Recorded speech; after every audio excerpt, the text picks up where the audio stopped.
All right, let's go. So, welcome to eCom Reality episode 41. And in this one, as always, we'll speak about e-commerce, Facebook ads, Google ads, CRO, email marketing, a bunch of things. But specifically, I want to focus on being a 6 to 7 figure media buyer. And I'm also talking about this today because I just had a call, and for example, my primary skill, how I've been able to grow e-commerce brands, to help them and start in this industry, is by actually media buying. So what does media buying mean? To keep it simple, you are the one who sets things up in Facebook ads, Google ads, and depending on your pod structure, let's say pod meaning a team, you might be the one driving the strategy or the one even doing the copy, maybe some designs, although ideally you don't do that, because let's talk about 6 to 7 figure media buyer, right? Meaning that you earn, let's say 100K a year, right? And let me move the camera here so we are focused. And what does that mean? Well, if we do the math, you earn around 8 to 10K a month, right? And let's look at how you would be able to do that. Well, in most cases, it's either you work for a bigger brand that can afford to pay over 100K for just like one role as a media buyer. And that means you manage bigger budgets and they make more money, they profit a lot more. Or you have multiple smaller clients, let's say 4, 5 clients at 2.5K or let's say 2K. That's where I would say the range is. But the thing is that if you are a media buyer, that means that you're managing budgets. And this is actually one of the hardest roles out there because you are actually responsible for the revenue in most cases. Unless you work with a brand that has some organic, that has a lot of repeat customers, then you are the one driving a lot of the revenue and there's a lot of responsibility on your end, right? And this is where basically you are either one of those junior media buyers who sets some things up but doesn't really care as much, right, about like the actual performance, every cost per click and so on. And that's actually like the 10x difference here, because there are media buyers out there who you might pay around 1K and then some who you might pay 10K, right? So it's a 10x difference. And that's because there's actually not only a 10x, but even more than that difference when it comes to actual results. And I think I've spoken about this in different episodes, the fact that if you are a media buyer, you definitely need to check the data daily. And for example, maybe even sometimes I don't check it on, let's say, a random Tuesday when I know that nothing new is happening, so maybe I skipped some days as well. However, when we are talking about bigger budgets, right? So when we are talking about $100 a day, $200 a day, maybe that's when you might not even need to check it daily, because unless the ad account goes down, nothing new will actually happen from like Monday to Tuesday, right? But if you're managing 1K, 5K, 10K, 50K, 100K during Black Friday and other times, then almost every move that you make really matters. And I know right now in the e-commerce world and almost everywhere on about Meta and on Meta, there's this talk about creative strategy and so on, right? But the fact is that if you aren't really paying attention at data, no creative strategy will help you, right? Meaning that sometimes people just like test different creatives, hoping that one will like blow up their business, And the fact is that in most cases, what I've seen personally as media buyer, growth strategist, business partner for many people, many brands, basically, I think even if you don't have the best creatives in the world, you can still make it work if you are good at media buying and understanding that almost every ad that you have has its own limits, right? Meaning that, for example, on Meta, you could have an ad that is top of the funnel, meaning that it speaks with almost everyone because maybe it starts with the hook, do you want to make more money? This is just an example. However, there might be other ads which are more so bottom of the funnel. And to give an example, bottom of the funnel means that you are kind of aware of the offer already, so you just like need someone to put the solution in front of you. So for example, I'm aware that I need protein, right? Like I know already that the human body needs protein. So what will I do? Well, I will buy some protein, and I will probably buy the offer that looks the best, right? So this is where actually in the industry, in the supplement industry, you need to show your product, right? That's how you actually advertise, and then have a good offer. And for example, on my end, I rarely buy full price because I know so many brands do discounts. So for me, that's one of the most important things. And you just have to show me a low price for a decent protein powder and I'll buy it. Like I buy even from different brands, even though I do have my preferred one, but I do buy from others if they put the right offer in front of me, right? So I'm aware and I just need to see an ad with a good offer. That's it, right? However, if you want to go mass market, right? It's not like everyone will actually just go for protein, right? Like I could probably take any protein without taste and so on. I don't really care. However, that's not most people. And same as a marketer, you need to think not just about your own preferences, but about the masses, especially if you want to scale, right? And this is where, as a media buyer, you actually need to understand data, but also have some of the psychological knowledge to understand why that ad works and like what's its limit, right? And to actually be more specific, right? Because we rarely are specific here, but how do I actually do that, right?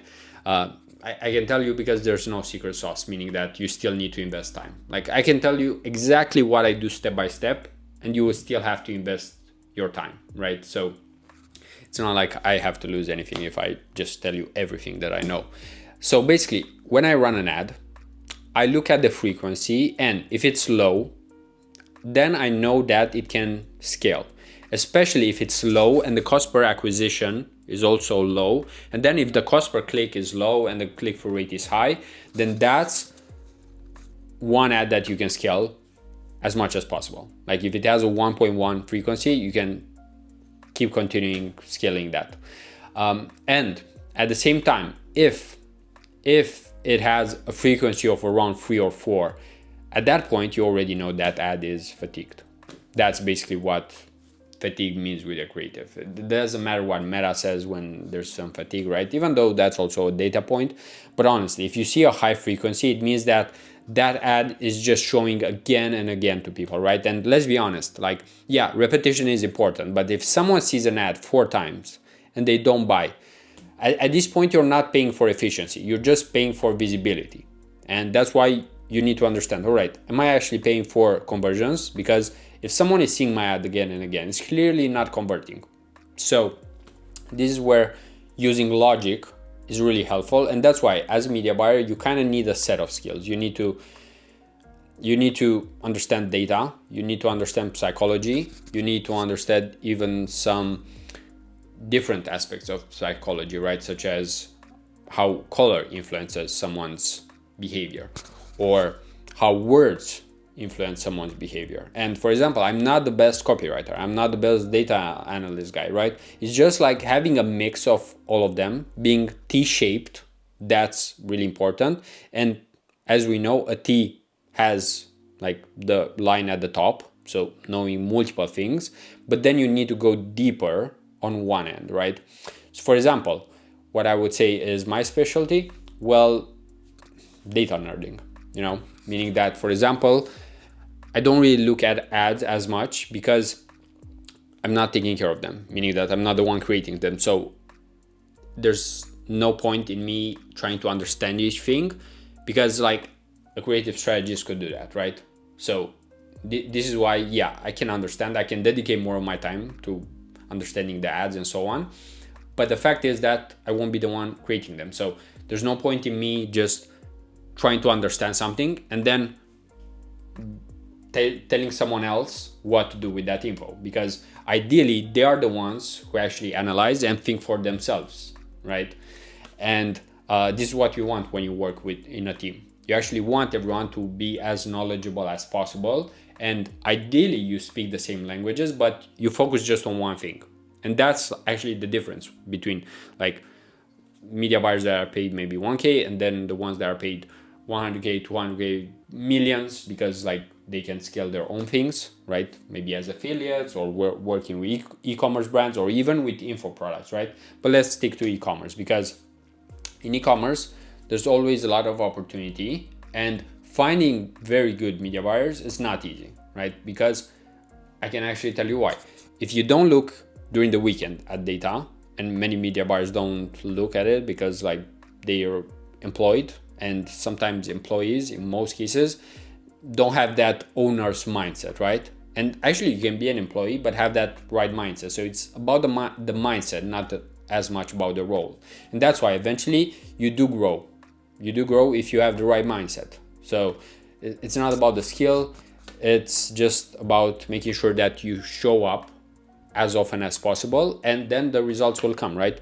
Because even right now I just had a chat with someone, and I have the proof to actually show that I've been doing a great job with multiple brands in different industries, and you can't really fake that, right? It's like you show what you've actually done. Same here on YouTube. It's hard to hear me and not realize that, yeah, probably I know something, right? I mean, you can even feed this transcript to ChatGPT and you can ask, does this guy know what he talks about? Probably, right? It doesn't mean that I have every answer, right? I mean, I know that I know nothing when it comes to, for example, ads, meaning that I don't know if an ad will work. We just test it and we see. I have my own best guess about which ones might perform better, but I'm not trying to bet here, right? I'm not a gambler, meaning that to some extent you can think of testing ads as gambling, but you're gambling with knowledge, right? It's like you're analyzing all the aspects, variety of options that you have out there, and then you try to create something that is most likely to win. Just like a sports team, every coach is trying to get the right people, different skills, each one in their own position, and making sure that the machine works well, right? And it's the same with being a media buyer. Like, you need to make sure that all the pieces are there, and that's why I'm not getting like technical with, as I said earlier, with the frequency and all of that, because like this is what you can focus on over time. But first you need to focus on the basics. Like, if you don't check the data daily, then you just won't have enough data points to actually go by. While if you do that, then you will understand where the gaps are in the funnel. Because sometimes you're like one of the best media buyers, but if you're not in the right environment, meaning that you work with a shitty product, shitty, info offer, let's say, then of course it won't really work. And that's why one of the best things is still just staying in front of your computer in silence sometimes and just focusing. So that's why it's always, even for media buying, about the technical stuff, but also about the actual attitude. And fortunately you can develop that, meaning that, for example, I even failed in 10th grade. I had to repeat it because I just had very low grades that, yeah, you just don't pass. That's how bad it was. But the fact was that I just wasn't putting in effort, right? And if you don't put in effort, then you won't really see results. And effort is not something that you can really teach, right? It's basically an attitude. It's something that you do because you are interested in having success, in being proud of your work, and so on.